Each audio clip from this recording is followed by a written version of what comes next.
திருமணமானவர்கள் ஆதீனமாக இருக்கக்கூடாது என கூறி கிராம மக்கள் சூரியனார் கோயில் ஆதீனத்தை வலுக்கட்டாயமாக வெளியேற்றி மடத்திற்கு பூட்டு போட்டிருக்கிறார்கள்.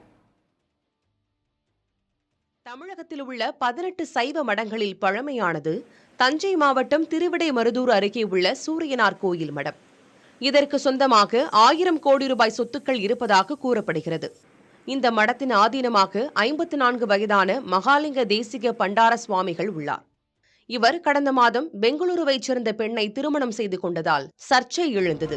திருமணமானவர்கள் ஆதீனமாக இருந்துள்ளதாக அவர் விளக்கமளித்திருந்தார்.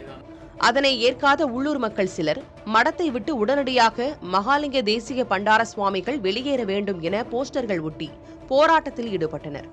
இச்சூழலில் சிலர் மடத்திற்குள் நுழைந்து ஆதீனத்தை வெளியேற்றி கதவுகளுக்கு பூட்டு போட்டனர்.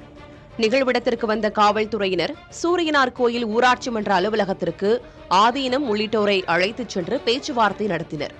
அதில் உடன்பாடு எட்டப்படாத நிலையில் திருவாவடுதுறை ஆதீனத்தின் பொறுப்பாளர்கள் சூரியனார் கோயில் மடத்தை தங்களிடம் ஒப்படைக்குமாறு மகாலிங்க சுவாமியிடம் கூறினர்.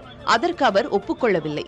அதனைத் தொடர்ந்து சூரியனார் கோயில் ஆதீன நிர்வாக பொறுப்புகளை இந்து சமய அறநிலையத்துறை அதிகாரிகளிடம் ஒப்படைப்பதாக கூறி பட்டீஸ்வரம் கோயில் செயல் அலுவலர் ஆறுமுகம் மற்றும் ஆய்வாளர் அருணாவிடம் எழுத்துப்பூர்வமாக பொறுப்புகளை ஒப்படைத்துவிட்டு ஆதீனம் அங்கிருந்து புறப்பட்டுச் சென்றார். ஆக்கிரமிப்பு சொத்துக்களை மீட்க வழக்குகள் தொடர்ந்ததால் தான் சிலர் இவ்வாறு செய்வதாகவும் அவர் குற்றஞ்சாட்டியுள்ளார். 9 கோவில்கள் இந்த நிர்வாகத்திற்கு இருக்கிறது. அதுபோல் உஷகால கட்டளை போன்ற சொத்துக்கள் இருக்கிறது. அவற்றுக்கு வழக்குகள் போட்டிருக்கிறோம்.